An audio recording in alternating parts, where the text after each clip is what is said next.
ನಮಸ್ಕಾರ ವೀಕ್ಷಕರೇ, ನನ್ನ ಹೆಸರು ಅನಿಲ್ ಕುಮಾರ್ ಅಂತೇಳ್ಬಿಟ್ಟು ಆವತಿ ದೇವನಹಳ್ಳಿ ತಾಲೂಕು ಬೆಂಗಳೂರು ಗ್ರಾಮಾಂತರ ಜಿಲ್ಲೆ ಆವತಿ ವಿಲೇಜ್.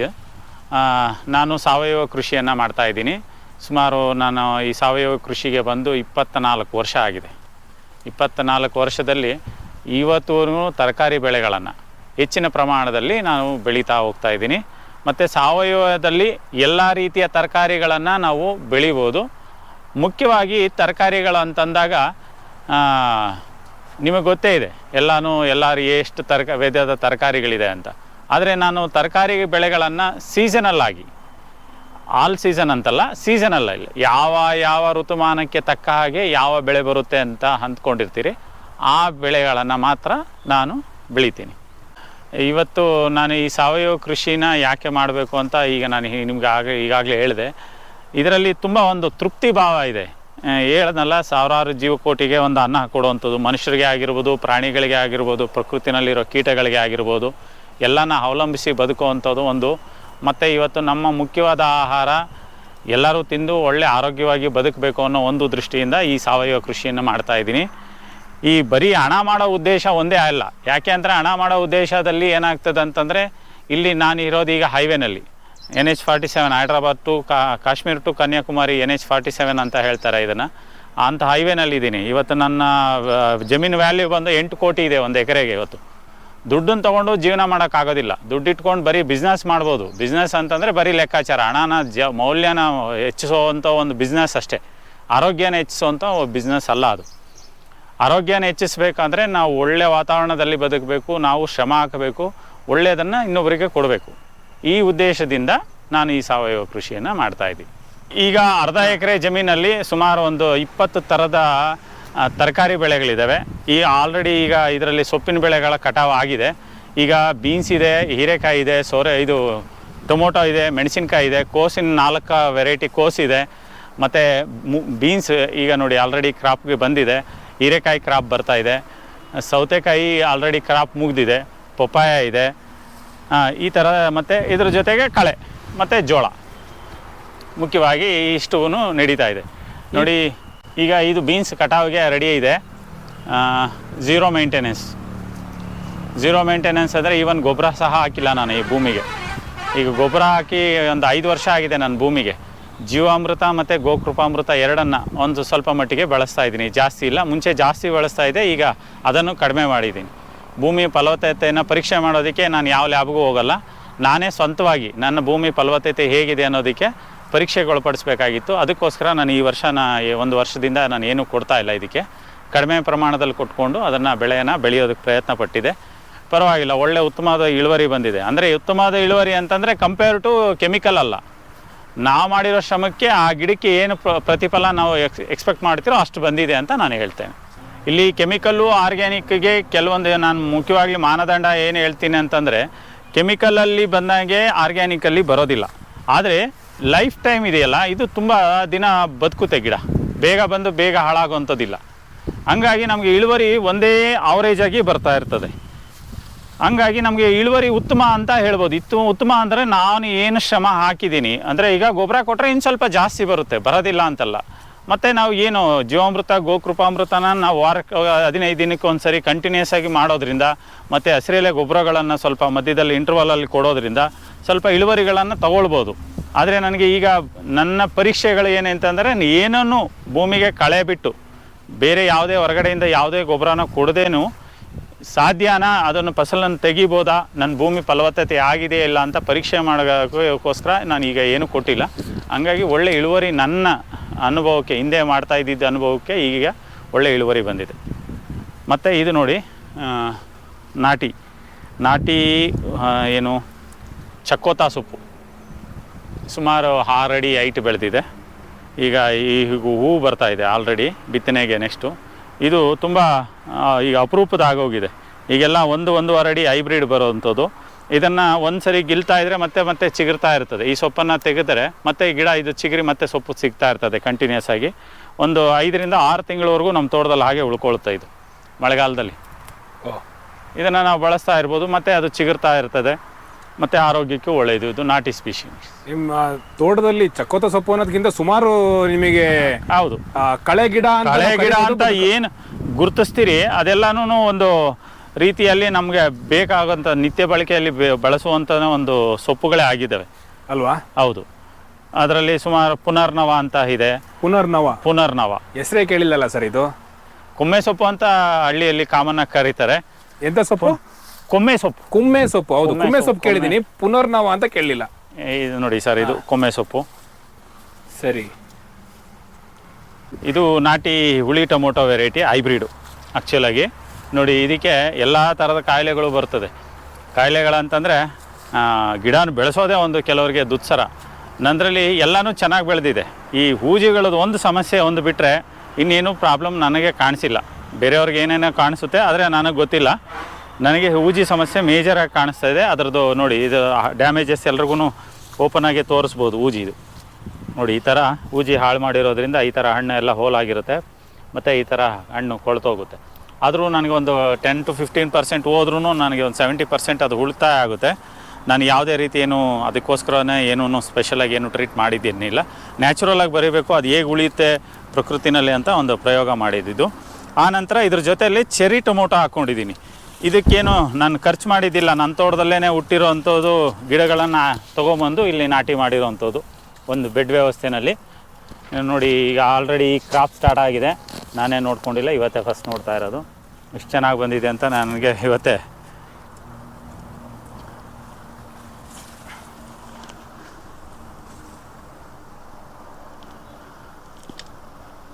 ಇದಕ್ಕಂತೂ ಯಾವುದೇ ರೀತಿಯ ಕಾಯಿಲೆ ಬಂದ್ರೂ ಮತ್ತು ಆದಷ್ಟು ಅದೇ ವಾಸಿ ಮಾಡ್ಕೊಳ್ಳೋವಂಥ ಗುಣ ಇದೆ. ಸ್ವಲ್ಪ ದಿನ ಕಾಯಿಲೆ ಬರುತ್ತೆ, ಆಮೇಲೆ ಅದೇ ಮತ್ತೆ ಎಲೆ ಉದುರುತ್ತೆ, ಮತ್ತು ಅದೇ ಚಿಗುರುತ್ತೆ, ಮತ್ತು ಕಾಯಿ ಆಗ್ತಾ ಇರ್ತದೆ. ಮತ್ತು ಹೆಚ್ಚಿನ ಬೇಡಿಕೆಯೂ ಇದೆ ಇವತ್ತು ಇದಕ್ಕೆ. ಆದರೆ ಇದನ್ನು ಕಟಾವು ಮಾಡಿ ಅವರಿಗೆ ತಲುಪಿಸೋದಿದೆಯಲ್ಲ, ಅದು ತುಂಬ ರಿಸ್ಕಿ ಕೆಲಸ. ಯಾಕೆಂದರೆ ಹಣ್ಣು ತುಂಬ ಸಾಫ್ಟ್ ಇದೆ. ಹಣ್ಣಾದಮೇಲೆ ಇದನ್ನು ಕಟಾವು ಮಾಡೋದು. ಅದನ್ನು ಹಣ್ಣನ್ನು ಕಟಾವು ಮಾಡಿ ಅದನ್ನು ಕೇರ್ ತೊಗೊಳ್ಬೇಕು, ತುಂಬ ಕೇರ್ ತೊಗೋಬೇಕು. ಮೊಟ್ಟೆಗಳನ್ನ ಹೇಗೆ ಸಾಗಿಸ್ತೀರಿ, ಹಣ್ಣುಗಳನ್ನ ಅಂದರೆ ತುಂಬ ಸಾಫ್ಟ್ ಇರೋದ್ರಿಂದ ಸ್ವಲ್ಪ ಮಾಡಿದ್ರೂ ಅದು ಒಡೆಯೋಂಥ ಚಾನ್ಸಸ್ ಜಾಸ್ತಿ ಇರೋದ್ರಿಂದ ಒತ್ತಡ ಹಾಕದೆ ಸುಲಭವಾಗಿ ಅದನ್ನು ಕ್ಯಾರಿ ಮಾಡ್ಕೊಂಡು ತೊಗೊಂಡೋಗಿ ಅವ್ರಿಗೆ ತಲುಪಿಸ್ಬೇಕಾಗುತ್ತೆ. ಮಾರ್ಕೆಟಿಂಗ್ ವ್ಯವಸ್ಥೆ ಇಲ್ಲ. ಮಾರ್ಕೆಟಿಂಗ್ ಅಂದರೆ ಓಪನ್ ಮಾರ್ಕೆಟಲ್ಲಿ ಅದಕ್ಕೆ ಬೇಡಿಕೆ ಇಲ್ಲ. ನಾವು ನೇರವಾಗಿ ಗ್ರಾಹಕರು ಕೊಡೋದ್ರಿಂದ ಅದನ್ನು ಬೇಡಿಕೆಯನ್ನು ನಾವು ಕ್ರಿಯೇಟ್ ಮಾಡ್ಕೊಂಡಿದ್ದೀವಿ. ಅಂದರೆ ಇದು ಈ ಆರ್ಗ್ಯಾನಿಕ್ ಸಂತೆಗಳು ಅಂಥದ್ರಲ್ಲೇ ಜಾಸ್ತಿ ಅಂಥ ಕಡೆನೇ ಮಾತ್ರನೇ ಜಾಸ್ತಿ. ಓಪನ್ ಮಾರ್ಕೆಟಲ್ಲಿ ಇದನ್ನು ಯಾರೂ ಅಕ್ಸೆಪ್ಟ್ ಮಾಡೋದಿಲ್ಲ. ಯಾರು ಅಕ್ಸೆಪ್ಟ್ ಮಾಡೋದಿಲ್ಲ. APMCಗಳಲ್ಲೆಲ್ಲ ಇದಕ್ಕೆ ಮಾರ್ಕೆಟ್ ವ್ಯವಸ್ಥೆ ಏನಿಲ್ಲ. ಮತ್ತು ರಾಸಾಯನಿಕ ಏನು ಇವತ್ತು ನಾವು ಸಾವಯವ ಕೃಷಿ ಅಂತ ಮಾಡ್ತಾ ಇದ್ದೀರಿ, ಇದನ್ನು ಅಷ್ಟೇ ಓಪನ್ ಮಾರ್ಕೆಟಿಗೆ ಹೋಗಿ APMC ಯಾರ್ಡ್ಗೆ ಹೋಗಿ ನಾನು ಆರ್ಗ್ಯಾನಿಕಲ್ಲಿ ಬೆಳೆದೀನಿ ತೊಗೊಳ್ಳಿ ಅಂತಂದರೆ ಯಾರೂ ತೊಗೊಳ್ಳಲ್ಲ. ಅಲ್ಲಿ ಮಾನದಂಡ ಏನಂತಾರೆ ಕ್ವಾಲಿಟಿ ಅಂತಂದರೆ ನೀವು ಏನು ಹಾಕಿದ್ದೀರಿ ಯಾರೂ ಕೇಳೋದಿಲ್ಲ. ಇವತ್ತು ಮಾರ್ಕೆಟಲ್ಲಿ ನೋಡೋದಕ್ಕೆ ಅಂದವಾಗಿ ಚಂದವಾಗಿದ್ದರೆ ಮಾತ್ರನೇ ಅವ್ರು ಅಕ್ಸೆಪ್ಟ್ ಮಾಡ್ತಾರೆ. ಒಳ್ಳೆ ಬೆಲೆನ, ಅವತ್ತಿನ ಬೆಲೆ ಏನಿದ್ರೆ ಅದರಲ್ಲಿ ಒಳ್ಳೆ ಬೆಲೆನ ನಿಮಗೆ ಕೊಡ್ತಾರೆ. ಈ ಸಣ್ಣ ಟೊಮೊಟೊಗೆ ನಿಮಗೆ ದೊಡ್ಡ ಟೊಮೊಟೊಗಿಂತನೂ ರೆಸಿಸ್ಟೆನ್ಸ್ ಜಾಸ್ತಿ ಅಂತ ನೀವು ಹೇಳಿದ್ರಿ. ಇಲ್ಲಿ ನಂದೊಂದು ಕ್ವಶನ್ ಏನಿದೆ ಅಂತ ಹೇಳಿದ್ರೆ, ಈಗ ನಮಗೆ ಆ ನಾರ್ಮಲ್ ಟೊಮೊಟೊಗಳು ಮಾರ್ಕೆಟಲ್ಲಿ ಸಿಗುವಂಥ ಟೊಮೊಟೊಗಳು ಮಳೆಗಾಲದಲ್ಲಿ ಅಂದರೆ ತುಂಬ ಮಳೆ ಆದಾಗ ಕೊಳೆಯುವಂಥದ್ದು, ಕೊಳೆ ರೋಗ ಬರುವಂಥದ್ದು, ಈ ರೀತಿ ಇದೆಲ್ಲ ಸಮಸ್ಯೆ ಇದೆ. ಅದಕ್ಕೆ ಕಂಪೇರ್ ಮಾಡಿದ್ರೆ ಇದ್ರದ್ದೊಂದು ಎಫೆಕ್ಟಿವ್ನೆಸ್ ಹೇಗಿದೆ? ಇಲ್ಲ ಸರ್, ಇದಕ್ಕೆ ತುಂಬ ರೆಸಿಸ್ಟೆನ್ಸ್ ಇದೆ. ಇದು ನಾಟಿ ವೆರೈಟಿ ಅನ್ನೋದು ಅದಕ್ಕೆ. ಇದು ಏನು ಬೀದಿಯಲ್ಲಿ ಬೆಳೆಯುವಂಥ ಟೊಮೊಟೊ, ತಿಪ್ಪೆಗಳಲ್ಲಿ ಬೆಳೆಯುವಂಥ ಟೊಮೊಟೊ, ಕೆಲವ್ರನ್ನ ಇದನ್ನು ನೆಗ್ಲಿಜೆನ್ಸ್ ಮಾಡ್ತಾರೆ. ಅದಕ್ಕೇನೋ ಇದಕ್ಕೆ ತುಂಬ ರೆಸಿಸ್ಟೆನ್ಸ್ ಇದೆ. ಒಂದು ವೇಳೆ ರೋಗ ಬಂದ್ರೂ ಅದು ಮತ್ತೆ ಚೇತರಿಸ್ಕೊಂಡು ಮತ್ತೆ ಗಿಡ ಆಗಿ ಮತ್ತೆ ಕಾಯಿ ಫಸಲನ್ನು ಕೊಡುವಂಥದ್ದು ಗುಣ ಅದು ಬೆಳೆಸ್ಕೊಂಡಿದೆ. ಅದೇ ನೀವು ಹೈಬ್ರಿಡ್ಗೆ ಹೋದಾಗ ಆ ಥರ ಗುಣ ಇಲ್ಲ. ಅದು ಒಂದು ಸರಿ ಗಿಡ ಹಾಳಾಯಿತು ಅಂತಂದರೆ ಮತ್ತೆ ಅದು ಪೂರ್ತಿ ಓದೋಂಗೇನು, ಮತ್ತು ಅದರಿಂದ ನಾವು ಏನೂ ಫಲನೂ ಎಕ್ಸ್ಪೆಕ್ಟ್ ಮಾಡೋದಕ್ಕಾಗೋದಿಲ್ಲ. ಎಲ್ಲ ಕ್ಲೈಮೇಟ್ ಕರೆಕ್ಟಾಗಿದ್ದರೆ ಮಾತ್ರನೇ ಅದರಿಂದ ನಮ್ಗೆ ಏನಾದರೂ ಸಿಗಬೇಕಾದ್ರೆ, ಸ್ವಲ್ಪ ಮಾಡಿದ್ರೂ ಅದು ಓದೋಂಗೇನು. ಹೌದು, ಇದರಲ್ಲಿ ಆ ಸಮಸ್ಯೆ ಇಲ್ಲ. ಆ ಸಮಸ್ಯೆಗಳು ಹೌದು. ಮತ್ತು ಇದಕ್ಕೇನು ಮಾಡೋದೇ ಇಲ್ಲ. ನೀವು ಸ್ವಲ್ಪ ಒಂದು ಇಡೀ ಟೊಮೊಟೊ ತೊಗೊಂಡೋಗಿ ನಿಮ್ಮ ತೋಟದಲ್ಲಿ ಎರಚಿ ಬಿಟ್ಬಿಡಿ, ಎಲ್ಲೋ ಬರ್ತದೆ ಆ ಗಿಡನ ಬಿಟ್ಬಿಡಿ ಅಷ್ಟೇ. ಹಣ್ಣು ಬಂದಾಗ ಕಿತ್ಕೊಳ್ಳಿ. ಅದಕ್ಕೇನು ಮಾಡಬೇಡಿ. ವ್ಯವಸಾಯದಲ್ಲಿ ಸಾಧನೆ ಅನ್ನೋದಕ್ಕೆ ಎಲ್ಲರ ಕೈಲೂ ಸಾಧ್ಯ ಇಲ್ಲ. ಒಬ್ಬೊಬ್ರದ್ದು ಒಂದೊಂದು ಥರ ದಾರಿ. ಅದರಲ್ಲಿ ಆರ್ಗ್ಯಾನಿಕ್ಕು, ನ್ಯಾಚುರಲ್ ಅನ್ನೋದು ತುಂಬಾ ರಿಸ್ಕ್ ತೊಗೊಂಡು ಮಾಡೋವಂಥದ್ದು. ಅದನ್ನು ನಾನು ಸರಳವಾಗಿ ಮಾಡಿದ್ದೀನಿ. ನೋಡೋದಕ್ಕೆ ಸ್ವಲ್ಪ ಏನೋ ಡಿಫ್ರೆಂಟಾಗಿ ಕಾಣಿಸ್ಬೋದು, ಆದರೆ ನಾನು ಹೇಳದ್ನಲ್ಲ, ಅದೇ ಜೀವನದ ಭೂಮಿಯ ನಿಜವಾದ ಸ್ನೇಹಿತ. ಈಗ ನನ್ನ ಕ್ವಶನ್ ಏನಿದೆ ಅಂದರೆ, ಬೆನಕೊಂಡ 98 ಕಿಲೋಮೀಟ್ರು, ಈ ದಾರಿ ಸುತ್ತ ಈ ಕಡೆ ಬಂದಾಗ ಒಂದು ವಿಪರೀತ ನಿಮಗೆ ಹೋಟೆಲ್ಗಳು, ನರ್ಸರಿಗಳು ಇಂಥವೆಲ್ಲ ಸಿಗ್ತವೆ. ನಿಮಗೆ ಯಾರು ಬಂದ್ಬಿಟ್ಟು ಇಂಥ ಒಂದು ಪ್ರಿಸೈಸ್ ಜಾಗದಲ್ಲಿ ಸಾವಯವ ಕೃಷಿ ಮಾಡಿಕೊಂಡು ನೀವು ಹಿಂಗೆ ಬದುಕಿ ಅಂತ ಹೇಳ್ಬಿಟ್ಟು ನಿಮಗೊಂದು ಅದೊಂದು ಮೋಟೋ ಹೇಗೆ? ಯಾಕಂದರೆ ಎಲ್ಲರೂ ಒಂದು ದುಡ್ಡು ಮಾಡೋ ಹಪಾಹಪಿಲಿ ಹಿಂದೆ ಹಿಂದೆ ಓಡ್ತಾ ಇದ್ದಾರೆ. ಅಂಥದ್ರಲ್ಲಿ ನೀವು ಕೃಷಿಯ ನಿಮಗೆ ಗೊಬ್ಬರ ಹಾಕಿನೂ ಅಲ್ಲ, ಸಾವಯವವಾಗೇ ಮಾಡಬೇಕು ಅನ್ನೋ ಒಂದು ಉದ್ದೇಶ ಏನು? ನಾನು ಒಂದು ನರ್ಸರಿನೋ ಅಥವಾ ಹೋಟ್ಲಿಗೆ ಜಾಗ ಕೊಟ್ಟಿದ್ರೆ ಅದಕ್ಕೂ ಒಂದು ಸ್ವಲ್ಪ ದುಡ್ಡು ಆಗ್ತಿತ್ತು ಅನ್ಸುತ್ತೆ. ಸರ್, ದುಡ್ಡು ಮಾಡೋದಕ್ಕೆ ಇವತ್ತೇನು ಬೇಕಾದಷ್ಟು ದಾರಿಗಳಿದ್ದಾವೆ. ದುಡ್ಡಿನಿಂದೇ ಹೋಗಬೇಕು ಅಂತೇನು ನಾನು ಇನ್ನು ವ್ಯವಸಾಯಕ್ಕೆ ಬಂದಿಲ್ಲ. ವ್ಯವಸಾಯಕ್ಕೆ ಬಂದಿದ್ದು ನನ್ನಿಂದ 4 ಜನಕ್ಕೆ ಅನುಕೂಲ ಆಗಲಿ, ನನ್ನ ಹತ್ರ ಅನುಕೂಲ ಇದೆ, ಒಂದು ವ್ಯವಸ್ಥೆ ಇದೆ, ವ್ಯವಸ್ಥೆಯಿಂದ 4 ಜನ ಬದುಕ್ತಾರೆ, ಮತ್ತು ಇದು ಒಂದು ಪುಣ್ಯದ ಕೆಲಸ ಅಂತೇಳಿ ಬಂದಿದ್ದು. ದುಡ್ಡು ಮಾಡಬೇಕು ಅಂದರೆ ನಾನು ಓದಿದ್ದು BSc. ನಾನು ಎಲ್ಲಾದರೂ ಕೆಲಸಕ್ಕೆ ಹೋಗಿದರೆ ನಾನು ಆರಾಮಾಗಿ ನೆರಳಲ್ಲಿ ಕೂತ್ಕೊಂಡು AC ರೂಮಲ್ಲಿ ಕೂತ್ಕೊಂಡು ದುಡಿಬೋದಾಗಿತ್ತು. ಆದರೆ ಒಂದು ಪುಣ್ಯದ ಕೆಲಸ ಇದು ಯಾರ ಕೈಲೂ, ಅಂದರೆ ಹಿಂದೆ ಎಲ್ಲರೂ ಮಾಡ್ತಿದ್ರು, ಇವತ್ತೆಲ್ಲ ಓದ್ಬಿಟ್ಟು ಬರೀ ದುಡ್ಡು ಮಾಡೋದು, ಬರೀ ಸಂಬಳನ ಮಾಡೋದು ಅನ್ನೋ ಯೋಚನೆಯಲ್ಲಿ ಎಲ್ಲರೂ ಬದುಕ್ತಾ ಇದ್ದಾರೆ. ಆದರೆ ನನಗೆ ಒಂದು ಮೋಟಿವೇಟ್ ಇತ್ತು, ಯಾರೋ ಒಬ್ಬರು ಕೈ ಕೆಳಗಡೆ ಯಾಕೆ ಬದುಕಬೇಕು, ನನ್ನದೇ ಸ್ವಂತ ಜಾಗದಲ್ಲಿ ನಾನು ಒಂದು 10 ಜನಕ್ಕೆ ಕೆಲಸ ಕೊಟ್ಕೊಂಡು ನಾನು ಏನಾದರೂ ಒಂದು ಅಚೀವ್ ಮಾಡ್ಬೋದಲ್ಲ ಅಂತ ಬಂದಾಗ ನಾನು ಮಾಡಿದ್ದು ಫಸ್ಟ್ ಕೆಮಿಕಲ್ ಫಾರ್ಮಿಂಗೆ. ಈ ಕೆಮಿಕಲ್ ಫಾರ್ಮಿಂಗ್ ಮಾಡ್ತಾ ಮಾಡ್ತಾ ಒಂದು 2-3 ವರ್ಷದಲ್ಲೇ ನನಗೆ ಅದರಿಂದ ತೊಂದರೆನೇ ಹೊರತು ಅದರಿಂದ ಅನುಕೂಲ ಇಲ್ಲ, ಮತ್ತು ಎಲ್ಲರ ಪರಿಸರಕ್ಕೂ ಹಾನಿ ಅಂತೇಳ್ಬಿಟ್ಟು ನಾನೇನು ಮಾಡಿದೆ, ಕೆಲವೊಂದು ಅನ್ವೇಷಣೆಗಳು, ಪುಸ್ತಕಗಳನ್ನು ಓದೋದು, ಪೇಪರನ್ನು ಓದೋದು, ಅದ್ರ ಬಗ್ಗೆ ಮಾಹಿತಿನ ಸಂಗ್ರಹಿಸಿದಾಗ ನನಗೆ ಸಿಕ್ಕಿದ್ದು ಒಂದು ಏನೂ ಹಾಕದೇನೆ, ಅಂದರೆ ಭೂಮಿಗೆ ಗೊಬ್ಬರಗಳು ಮತ್ತು ಏನು ಫರ್ಟಿಲೈಸರು ಕೆಮಿಕಲ್ ಹಾಕದೇನೆ ಬೆಳೆ ಬೆಳಿಬೋದು. ಹಿಂದೆಯಿಂದ ಅದನ್ನೇ ಮಾಡ್ಕೊಂಬಂದು ಎಲ್ಲರೂ ಆರೋಗ್ಯನ ಉಳಿಸ್ಕೊಂಡಿದ್ರು. ನಾವು ದುಡ್ಡಿಂದ ಹೋದಾಗ ನಮ್ಗೆ ಇದೇನೂ ಸಿಗೋದಿಲ್ಲ ಅಂತ ಅರಿವಾಗಿ ಆಗ್ಲಿಂದನೂ ನಾನು ಅದೇ ಪ್ರಯತ್ನದಲ್ಲಿ ಸಾಗ್ತಾ ಬಂದೆ. ಮಧ್ಯದಲ್ಲಿ ಒಂದು 2 ಸರಿ ಬ್ರೇಕಪ್ ಆಗಿತ್ತು, ಇಲ್ಲ ಅಂತ ಹೇಳಲಿಲ್ಲ. ಕಾರಣಾಂತರಗಳಿಂದ ಏನೂ ಮಾಡೋಕ್ಕಾಗಲಿಲ್ಲ. ಅದು ಮಾರ್ಕೆಟಿಂಗ್ ವ್ಯವಸ್ಥೆ ಇಲ್ಲ, ಅದನ್ನು ಕೊಳ್ಳೋರಿಲ್ಲ, ತಿನ್ನೋರಿಲ್ಲ, ತೊಗೊಂಡೋಗಿ ಮಾರ್ಕೆಟಲ್ಲಿ ಹಾಕಿದಾಗ ಜನ ಅದನ್ನು ಅಕ್ಸೆಪ್ಟ್ ಮಾಡಲಿಲ್ಲ ಅಂತೇಳ್ಬಿಟ್ಟು ನಾನು ಮಧ್ಯದಲ್ಲಿ ಒಂದು 2 ವರ್ಷ ಬ್ರೇಕಪ್ ಮಾಡಿದೆ. ಆನಂತರ ಮತ್ತೆ ಅದನ್ನೇ ಕಂಟಿನ್ಯೂಸ್ ಮಾಡ್ಕೊಂಬಂದಿದ್ದೀನಿ. ಇವತ್ತು ಎಲ್ಲನೂ ತಿನ್ನೋರಿಗೆ ಜನಕ್ಕೆ ಅವೇರ್ನೆಸ್ಸು ಬಂದಿದೆ. ಮಾರ್ಕೆಟಿಂಗ್ ಅಂದರೆ ನೇರ ಮಾರುಕಟ್ಟೆ ವ್ಯವಸ್ಥೆನ ನಾವು ಮಾಡ್ಕೊಂಡಿರೋದ್ರಿಂದ ಅದು ಸೇಲ್ಸು ಆಗ್ತಾಯಿದೆ. ತುಂಬ ಚೆನ್ನಾಗಿ ಪರವಾಗಿಲ್ಲ ನಡೀತಾ ಇದೆ. ಹೀರೆಕಾಯಿ ಈ ನಮ್ಮ ಏನು ಫ್ರೂಟ್ ಫ್ಲೈ ಅಂತ ಇದ್ರದ್ದು ಡ್ಯಾಮೇಜು ಹುಳ ಬರುತ್ತೆ, ಅದು ಇವತ್ತು ತುಂಬಾ ತೊಂದರೆ ಕೊಡ್ತಾ ಇದೆ ಎಲ್ಲ ತರಕಾರಿಗಳಿಗೂ. ಇದಕ್ಕೆ ಟ್ರ್ಯಾಪ್ ಅನ್ನೋದೊಂದು ಬಿಟ್ಟರೆ ಬೇರೆ ಏನು ಸೊಲ್ಯೂಷನ್ ಇಲ್ಲ. ಅದರಲ್ಲೂ ಕಂಟ್ರೋಲಿಗೆ ಬರ್ತಾ ಇಲ್ಲ. ಈ ಮಳೆಗಾಲ ಚಳಿಗಾಲ ಬಂತು ಅಂತಂದರೆ ಇದ್ರದ್ದು ಜಾಸ್ತಿ ಅವಳಿ. ಅದ್ರ ಜೊತೆಗೆ ಇವತ್ತು ಸ್ನೈಲ್ಸ್ ಏನು ಶಂಖ ಹುಳ ಅಂತೀರಿ, ರಾತ್ರಿ ಹೊತ್ತು ನೋಡಿ ಈ ಲೈನ್ ಫುಲ್ಲು ಹಾಳು ಮಾಡಿರೋದು ಆ ಶಂಖ ಹುಳನೇ. ಗಮನಿಸಿ ನೀವು, ಈ ಒಂದು ಲೈನಲ್ಲಿ ಬೆಳವಣಿಗೆನೇ ಇಲ್ಲ, ಅಷ್ಟು ಹಾಳು ಮಾಡಿದೆ, ಗಿಡಗಳನ್ನು ತಿಂದಾಕಿದೆ. ಇದನ್ನು ಕಂಟ್ರೋಲ್ ಹೇಗೆ ಮಾಡ್ತೀರಾ? ಸದ್ಯಕ್ಕೆ ಸ್ನೇಲ್ಸ್ನ ಕೈಯಲ್ಲಿ ಹಿಡಿದು ಆಚೆ ಹಾಕುವಂಥದ್ದು ವ್ಯವಸ್ಥೆ. ಅದಕ್ಕೆ ಆರ್ಗ್ಯಾನಿಕಲ್ಲಿ ಏನೇನೋ ಹೇಳಿದ್ರು, ಆದರೆ ಅವೆಲ್ಲನೂ ಸೋತಿದೆ. ಹಿಡಿದು ಆಚೆ ಹಾಕೋದು ಸ್ವಲ್ಪ ಪರವಾಗಿಲ್ಲ. ಇನ್ನು ತೋಟನ ನೀಟಾಗಿ ಇಟ್ಕೋಬೇಕು, ಅದು ಸಾಧ್ಯವಲ್ಲದಿದ್ದ ಕಾರಣ. ಯಾಕೆ ಅಂತಂದರೆ ಆರ್ಗ್ಯಾನಿಕಲ್ಲಿ ನೀಟ್ನೆಸ್ ಅನ್ನೋದು ಬರೋದೇ ಇಲ್ಲ. ಏಕೆಂದರೆ ಒಂದನ್ನು ಒಂದು ಅವಲಂಬಿಸಿ ಬದುಕೋದ್ರಿಂದ ಅಲ್ಲಿ ಎಲ್ಲನೂ ಇರಬೇಕು, ಯಾವುದನ್ನು ಹಾಳು ಮಾಡಬಾರ್ದು. ಈ ಫ್ರೂಟ್ ಫ್ಲೈ ಅನ್ನೋದು ಒಂದು ಟ್ರ್ಯಾಪ್ ಬರುತ್ತೆ. ಆ ಟ್ರ್ಯಾಪಲ್ಲಿ ಒಂದು ಬಾಕ್ಸ್ ಕೊಡ್ತಾರೆ ಪ್ಲಾಸ್ಟಿಕ್ದು, ಅದರಲ್ಲಿ ಒಂದು ಲ್ಯೂರ್ ಇರುತ್ತೆ, ಒಂದು ವುಡನ್ ಇದಕ್ಕೆ ಕೆಮಿಕಲ್ನ ಡ್ರಿಪ್ ಮಾಡಿರ್ತಾರೆ. ಅದು ಹೆಣ್ಣು ಮತ್ತು ಗಂಡನ್ನು ಆಕರ್ಷಣೆ ಮಾಡಿ ಅದು ತಲೆ ಸುತ್ತೋ ಹಾಗೆ ಮಾಡಿ ಅದರಲ್ಲಿ ಸತ್ತು ಹೋಗುತ್ತೆ. ಅದು ಆ ಥರ ಅದನ್ನು ವಂಶನ ಬೆಳವಣಿಗೆನ, ಅಂದರೆ ಏನು ಅದನ್ನು ಇದಿದೆ ಅದನ್ನು ಸ್ಟಾಪ್ ಮಾಡಿದಾಗ ಅದರ ಡ್ಯಾಮೇಜಸ್ಸು ಕಮ್ಮಿ ಆಗುತ್ತೆ.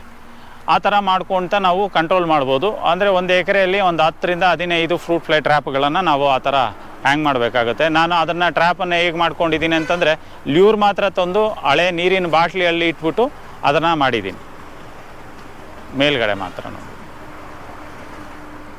ನಾನು ನೋಡಿದ್ದು ಗಮನಿಸಿದ್ದು ಇರುವೆಗೆ ಏನು ಕೆಲಸ ಅಂತ.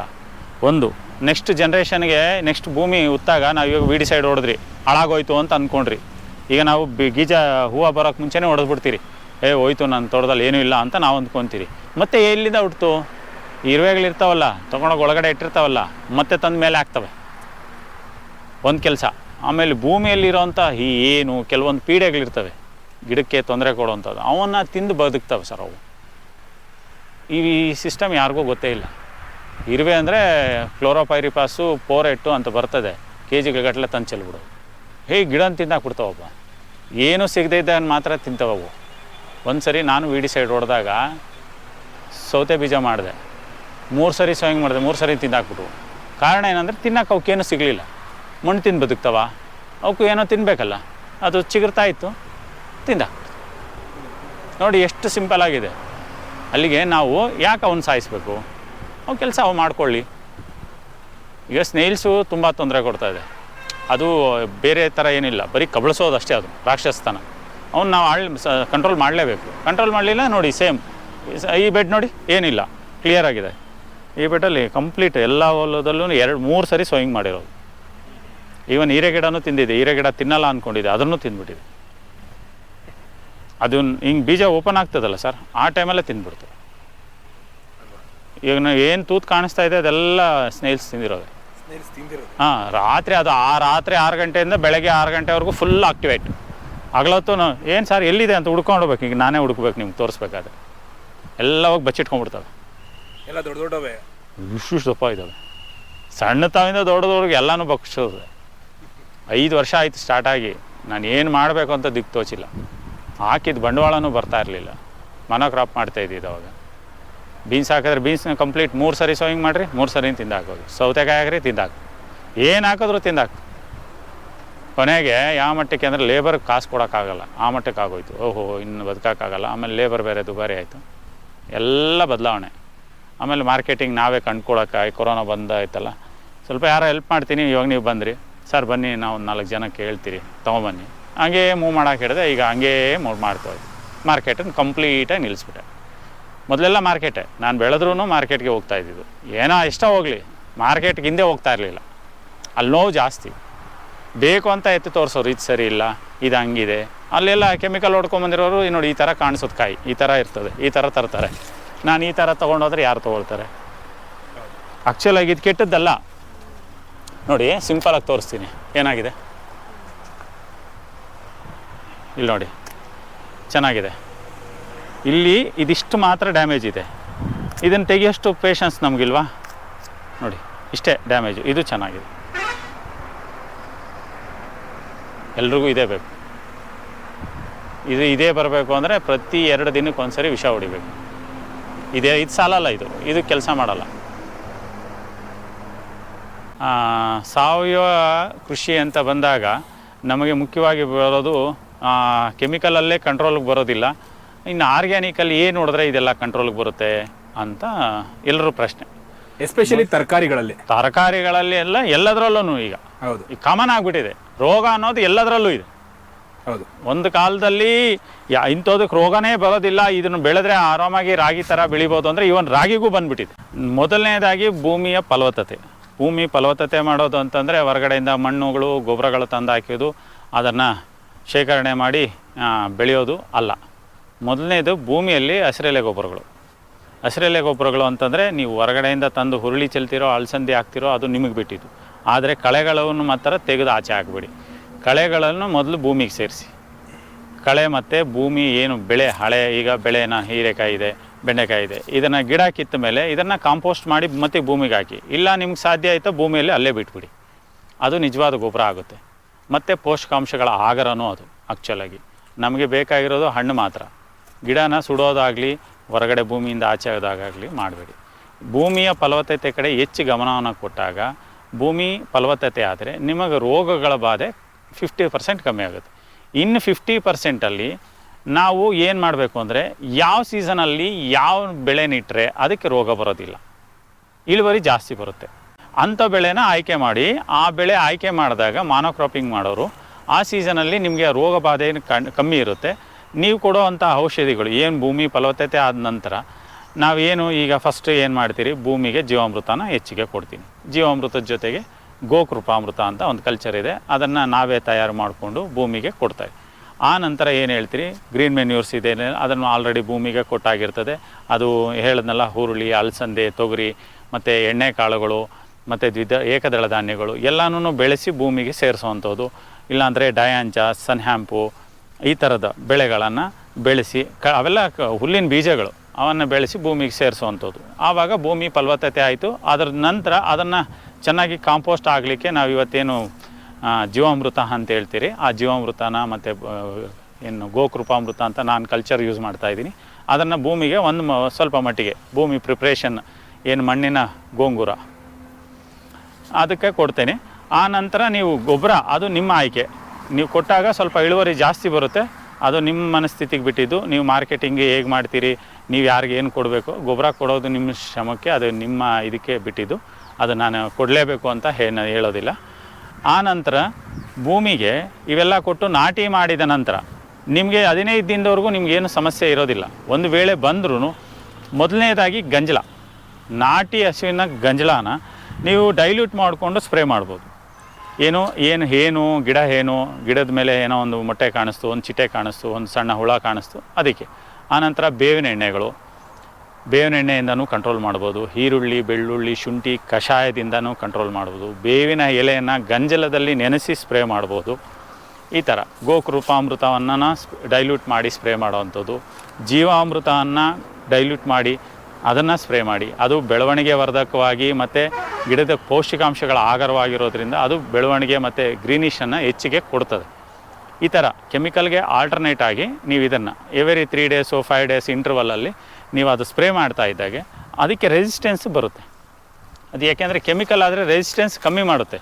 ಈಗ ಏನು ನಾವು ಎಲ್ಲ ಮನೇಲಿ ನಾವು ಸ್ವಂತ ತಯಾರು ಮಾಡೋದಿದೆಯಲ್ಲ, ಇವೆಲ್ಲ ಗಿಡಕ್ಕೆ ರೆಸಿಸ್ಟೆನ್ಸನ್ನು ಕೊಡೋದ್ರಿಂದ ನಿಮಗೆ ರೋಗ ಬರೋದನ್ನು ಸ್ವಲ್ಪ ಮಟ್ಟಿಗೆ ಅಂತಂದರೆ ಒಂದು 75% ಕಂಟ್ರೋಲ್ ಮಾಡುತ್ತೆ. ಇನ್ನು 25% ಕೆಲವೊಂದು ಸರಿ ಬರುತ್ತೆ. ಬಂದಾಗ ನಾವು ಸ್ಪೆಷಲಿ ಆ ರೋಗ ಏನು ಬಂದಿದೆ ಅಂತ ಅದನ್ನು ಡಿಟೆಕ್ಟ್ ಮಾಡಿ ಅದಕ್ಕೆ ತಕ್ಕನಾದಂಥ ಔಷಧಿಯನ್ನು ನಾವು ಸ್ಪ್ರೇ ಮಾಡಬೇಕಾಗುತ್ತೆ. ಈ ಉದಾಹರಣೆಗೆ ಹೇಳಬೇಕು ಅಂತಂದರೆ ಬೂದಿ ರೋಗ ಬರ್ತದೆ. ಅದು ಈ ಕ್ಲೈಮೇಟಲ್ಲಿ ಯಾವಾಗ ಬರುತ್ತೆ ಅದಕ್ಕೆ ಮುಂಚೆ ನಾವು ಹುಳಿ ಮಜ್ಜಿಗೆಯನ್ನು ಸ್ಪ್ರೇ ಮಾಡ್ತೀನಿ. ಹುಳಿ ಮಜ್ಜಿಗೆಯನ್ನು ಸ್ಪ್ರೇ ಮಾಡೋದ್ರಿಂದ ಆ ಬೂದಿ ರೋಗ ಕಂಟ್ರೋಲ್ ಆಗುತ್ತೆ. ಬೈ ಚಾನ್ಸ್ ಕ್ಲೈಮೇಟ್ ನಮ್ಗೆ ಸಪೋರ್ಟ್ ಮಾಡಲಿಲ್ಲ, ಬೂದಿ ರೋಗ ಜಾಸ್ತಿ ಆಯಿತು, ಅದ್ರ ಜೊತೆಗೆ ಡೌನಿ ಮಿಲ್ಡ್ಯೂ ಅಂತ ಒಂದು ಬರುತ್ತೆ. ಆಗೇನು ಮಾಡ್ತೀನಿ ಅಂದರೆ ಹಾಲಿನ ಜೊತೆನ ಶುಂಠಿ ಪೌಡ್ರನ್ನ, ಹಾಲು ಮತ್ತು ಶುಂಠಿ ಪೌಡ್ರನ್ನು ಕುದಿಸಿ ಅದನ್ನು ಎರಡನ್ನೂ ಮಿಕ್ಸ್ ಮಾಡಿ ಅದನ್ನು ಒಂದು ದಿನ 24 ಗಂಟೆ ಮನೆಯಲ್ಲಿ ನೆರಳಲ್ಲಿಟ್ಟು ತಿರುಗಿಸ್ಕೊಟ್ಟು ನಂತರ ಸ್ಪ್ರೇ ಮಾಡೋದ್ರಿಂದ ಆ ಡೌನಿ ಮಿಲ್ಡ್ಯೂನು ಕಮ್ಮಿ ಆಗುತ್ತೆ. ಇವೆಲ್ಲ ಮಾಡಬೇಕು ಅಂದರೆ ಭೂಮಿಗೆ ಯಾವುದೇ ಕಾರಣಕ್ಕೂ ರಾಸಾಯನಿಕಗಳು ಮತ್ತು ಕೀಟನಾಶಕಗಳನ್ನು ಸ್ಪ್ರೇ ಮಾಡಬಾರ್ದು. ಒಂದು ವೇಳೆ ನೀವೇನಾದರೂ ಮಾಡಿದೆ ಆದರೆ ಆ ಟೈಮಲ್ಲಿ ನೀವು ಇದನ್ನು ಇಂಟರ್ವಲಲ್ಲಿ ಮಾಡಿದ್ರೆ ಇದು ಕೆಲಸ ಮಾಡೋದಿಲ್ಲ. ಈಗ ನನ್ನ ತೋಟದಲ್ಲಿ ಮುಕ್ಕಾಲು ಭಾಗ ಎಲ್ಲ ಹೈಬ್ರಿಡ್ ಸಸ್ಯಗಳೇ ಇದೆ. ಹೈಬ್ರಿಡ್ ಬೀಜಗಳು, ಹೈಬ್ರಿಡ್ ಬಿತ್ತನೆ ಬೀಜಗಳು ಮತ್ತು ಹೈಬ್ರಿಡ್ ಸಸ್ಯಗಳನ್ನೇ ನಾಟಿ ಮಾಡಿದ್ದೀನಿ. ಇವತ್ತು ಕಾರಣ ಏನಂತಂದರೆ ನಾಟಿ ವೆರೈಟಿ ಬಗ್ಗೆ ಸ್ವಲ್ಪ ಜನರಿಗೆ ಗೊತ್ತಿಲ್ಲ. ತಿಳಿಸೋ ಪ್ರಯತ್ನಗಳು ನಡೆದಿದೆ, ತಿಳ್ಕೊಳ್ತಾ ಇದ್ದಾರೆ. ಮುಂದೆ ಸ್ವಲ್ಪ ದಿನದ ನಂತರ ಎಲ್ಲನೂ ಬದಲಾವಣೆ ಆಗುತ್ತೆ ಅನ್ನೋ ಒಂದು ಭರವಸೆಯಲ್ಲಿ ಈಗ ಸದ್ಯಕ್ಕೆ ಖಾಲಿ ಬಿಟ್ಟರೆ ನಾವು ಬರೀ ಅದನ್ನೇ ಬೆಳ್ಕೊಂಡ್ರೆ ಮಾರ್ಕೆಟಿಂಗ್ ವ್ಯವಸ್ಥೆ ಕಷ್ಟ ಆಗುತ್ತೆ. ಯಾಕೆಂದರೆ 100ಕ್ಕೆ 90 ಭಾಗಕ್ಕೆ ಜನಕ್ಕೆ ಅದು ಹೈಬ್ರಿಡು ಯಾವುದು ನಾಟಿ ಯಾವುದು ಅದನ್ನು ಹೇಗೆ ಬಳಸಬೇಕು ಅನ್ನೋದು ಗೊತ್ತಿಲ್ಲ. ಇವತ್ತು ಮಾರ್ಕೆಟ್ ನನ್ನೊಂದು ಕ್ವಶನ್ ಇದೆ, ಸಾರಿ ಇದು ನಿಲ್ಲಿಸಿದ್ದಕ್ಕೆ. ಪರವಾಗಿಲ್ಲ ಸರ್. ಈಗ ನಾವು ಒಬ್ಬ ಕಸ್ಟಮರ್ ಆಗಿಬಿಟ್ಟು ಒಂದು ತರಕಾರಿ ನೋಡಿದಾಗ ಇದು ನಾಟಿನ ಅಥವಾ ಹೈಬ್ರಿಡಾ ಅಂತ ಹೇಳಿ ಹೇಗೆ ಒಂದು ಅದಕ್ಕೇನಾದ್ರು ಒಂದು ಕನ್ನಡ ಏನಾದ್ರು ಇದೆಯಾ ಸರ್? ಅದು ಇತ್ತು, ಈಗ ಜನರ ಮನಸ್ಸಲ್ಲಿ ಅದಿಲ್ಲ. ಅದನ್ನು ನಾವೇ ಬಿಡಿಸಿ ಹೇಳಬೇಕಾಗುತ್ತೆ. ಅಲ್ಲಿ ಯಾರೂ ನಾಟಿ ಅಂತ ಬೋರ್ಡ್ ಹಾಕಿರೋದಿಲ್ಲ, ಯಾರು ಹಾಕೋದಿಲ್ಲ. ಹೌದು, ಆಯಿತಾ. ಇವತ್ತು ನೋಡಿ ನಾಟಿ ಕೋಳಿ ಥರನೇ ನಾಟಿ ಕೋಳಿನೇ ಹೈಬ್ರಿಡ್ ಆಗಿ ಮಾರ್ತಾ ಇದ್ದಾರೆ. ನಾಟಿ ಕೋಳಿ ಒಂದು kg ತೂಕಬೇಕು ಅಂದರೆ 1 ವರ್ಷ ನಾವು ಮನೇಲಿ ಸಾಕಬೇಕಾಗುತ್ತೆ. ಅದೇ ನಾಟಿ ಕೋಳಿನ ಫಾರ್ಮಲ್ಲಿ ಸಾಕ್ತಾರೆ, ಹೈಬ್ರಿಡ್ ಫೀಡ್ ಹಾಕಿ 90 ದಿನಕ್ಕೆ ರೆಡಿ ಆಗುತ್ತೆ. ಇಲ್ಲಿ ಡಿಫ್ರೆನ್ಸ್ ಏನೂ ಇಲ್ಲ. ಇದು 90 ದಿನಕ್ಕೆ ರೆಡಿ ಆಗಿದೆ, ಇದು 1 ವರ್ಷಕ್ಕೆ ರೆಡಿ ಆಗಿದೆ. ಇದು 1.5 kg ತೂಕುತ್ತೆ 90 ದಿನದಲ್ಲಿ, ಇದು 1 kg ತೂಕುತ್ತೆ 1 ವರ್ಷದಲ್ಲಿ. ನೋಡ್ಲಿಕ್ಕೆ ಎರಡೂ ಒಂದೇ ಥರನೇ ಇರುತ್ತೆ, ಪುಕ್ಕ ಗಿಕ್ಕ ಎಲ್ಲನೂ ಚೆನ್ನಾಗೇ ಇರುತ್ತೆ. ಆದರೆ ಅದನ್ನು ಬಳಸಿದಾಗಲೇ ಗೊತ್ತಾಗೋದು ಇದು ಹೈಬ್ರಿಡು ಅಂತ. ಅದೇ ರೀತಿ ತರಕಾರಿಗೂ ಅನ್ವಯ ಆಗುತ್ತೆ. ಹೌದು, ನೀವು ಬೆಂಡೆಕಾಯಿ ತೋರಿಸಿದ್ರಿ. ಹೌದು, ಈಗ ನೋಡಿ ಇದು ಎಲ್ಲ ಹೈಬ್ರಿಡೇ. ಬೆಂಡೆಕಾಯಿ ಇದು ಹೈಬ್ರಿಡ್ ಆದ್ರೂ ಇನ್ನೂ ಬಲ್ತಿಲ್ಲ. ಕಾರಣ ಏನಂತಂದ್ರೆ ಇದಕ್ಕೆ ಯಾವುದೇ ರೀತಿ ಅಂತ ಗೊಬ್ಬರಗಳು ಹೊರಗಡೆಯಿಂದ ತಂದು ಹಾಕಿದ್ದಿಲ್ಲ, ನ್ಯಾಚುರಲ್ ಆಗಿ ಬೆಳೀತಾ ಇದೆ. ಇವತ್ತು ಆಲ್ರೆಡಿ ಇದೆಲ್ಲ ಯೂಸ್ ಮಾಡ್ಬೋದು. ನೋಡಿ ಎಷ್ಟು ಸಾಫ್ಟ್ ಆಗಿದೆ, ನೋಡೋದಕ್ಕೆ ದೊಡ್ಡದು. ಹೈಬ್ರಿಡ್ ಅಂತಂದರೆ ಆ್ಯಕ್ಚುಲಾಗಿ ಈ ಸೈಜ್ಗೆಲ್ಲ ಮಾರ್ಕೆಟಲ್ಲಿ ಇವತ್ತು ತೆಗೆದು ಹಾಕಿದ್ರೇ, ಫರ್ಟಿಲೈಸರು ನಾವು ಏನಾದರೂ ಕೆಮಿಕಲ್ ಹೊಡೆದಾಗ ಈ ಸೈಜ್ಗೆ ತೆಗೆದ್ರೆ ಮಾತ್ರನೇ ಅದು ಸಾಫ್ಟ್ ಆಗಿರುತ್ತೆ. ಈ ಸೈಜ್ ಆಗೋಷ್ಟೊತ್ತಿಗೆಲ್ಲ ಬಲ್ತು ಬಿಡುತ್ತೆ. ಇದರಲ್ಲಿ ಬೀಜ ಮಾಡ್ಬೋದಾ? ಬೀಜ ಮಾಡ್ಬೋದು ಸರ್, ಆದರೆ ಇಳುವರಿ ಕಡಿಮೆ ಬರುತ್ತೆ. ಇಳುವರಿ ಕಮ್ಮಿ ಬರುತ್ತೆ. ನಮ್ಮ ದೇಶಿ ತಳಿ ಬೀಜಗಳಿದೆಯಲ್ಲ ಅದನ್ನು ನಾವೇ ಮಾಡಿಕೊಂಡು ಮತ್ತೆ ಬೇರೆ ಜಮೀನಲ್ಲಿ ವರ್ಗಾಯಿಸ್ಕೋಬೇಕು. ಅಂದರೆ ಹಾಕಿದ ಲ್ಯಾಂಡ್ಗೆ ಹಾಕಬಾರ್ದು, ಬೇರೆ ಜಮೀನಿಗೆ ಹಾಕ್ಕೊಂಡು ಮತ್ತೆ ಆ ಜಮೀನಲ್ಲಿ ಬೀಜ ಮಾಡ್ಕೊಂಡು ಮತ್ತೆ ಇಲ್ಲಿಗಿದೆ. ಅಂದರೆ ಸ್ಥಳ ಬದಲಾವಣೆ ಆಗುತ್ತೆ, ಬೀಜ ಬದಲಾವಣೆ ಆಗೋದಿಲ್ಲ. ಸ್ಥಳ ಬದಲಾವಣೆ ಮುಖ್ಯ. ಯಾಕೆಂದರೆ ಕೆಲವೊಂದು ನ್ಯೂಟ್ರಿಯೆಂಟ್ಸು ಮತ್ತು ಆ ಭೂಮಿಯಲ್ಲಿರುವಂಥ ಈ ಅಂಶಗಳು ಬದಲಾವಣೆ ಆಗಬೇಕು. ಆವಾಗ ಅದು ಹೆಚ್ಚು ದಿನ ಬದುಕೋದಕ್ಕೆ ಒಂದು ಸಾಧ್ಯತೆ. ಅದೇ ರೀತಿ ಮಿಶ್ರ ಬೆಳೆಗಳನ್ನು ಕೂಡ, ಮಿಶ್ರ ಬೆಳೆಗಳು ಮತ್ತು ಅದ್ರ ಜೊತೆಗೆ ನೋಡಿ ಈಗ ಕಳೆಗಳು ಬರೀ ಗೊಬ್ಬರ ಅಂಥದ್ದೆಲ್ಲ ಭೂಮಿಗೆ ಒದಿಕೆ, ಭೂಮಿಯನ್ನು ಕಾಯಿಸಬಾರ್ದು, ಭೂಮಿಯಲ್ಲಿರೋ ತೇವಾಂಶನೂ ಆರಬಾರ್ದು.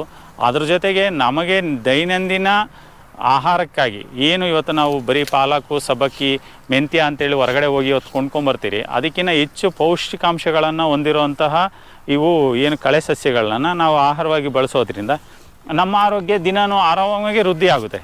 ಇದು ಕಾಶಿ ಸೊಪ್ಪು, ಇದು ಹೊನಗೋನೆ ಸೊಪ್ಪು, ಅರ್ಥ ಆಯ್ತಾ.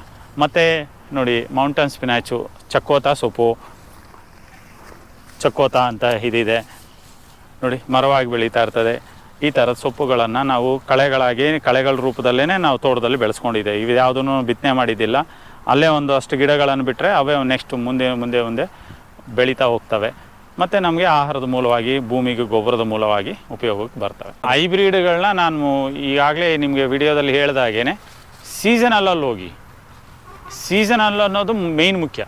ಆ ಸೀಸನಲ್ಲಿ ಅದಕ್ಕೆ ರೆಸಿಸ್ಟೆನ್ಸ್ ಇರುತ್ತೆ. ಆ ಕಂಪ್ನಿಯವರು ಆ ಪಾಕೆಟ್ ಮೇಲೇ ಬರೆದಿರ್ತಾರೆ ಯಾವ್ಯಾವ ಭಾಗದಲ್ಲಿ ಯಾವ್ಯಾವ ಸೀಸನಲ್ಲೇ ಬೆಳಿಬೇಕು ಅಂತ. ನಾವು ಮಾರ್ಕೆಟನ್ನು ನೋಡ್ತೀರಿ, ಈಗ ಮಾರ್ಕೆಟಲ್ಲಿ 60 ರೂಪಾಯಿ ಬೀನ್ಸ್ ರೇಟೋ ಇಲ್ಲ 60 ರೂಪಾಯಿ ಹೀರೆಕಾಯಿ ರೇಟ್ ಇದ್ದರೆ ಎಲ್ಲರೂ ತಂದು ಹೀರೆಕಾಯಿನ ನಾಟಿ ಮಾಡ್ತಾರೆ. ಅದು ಅನ್ಸೀಸನ್ ಆಗಿರ್ತದೆ.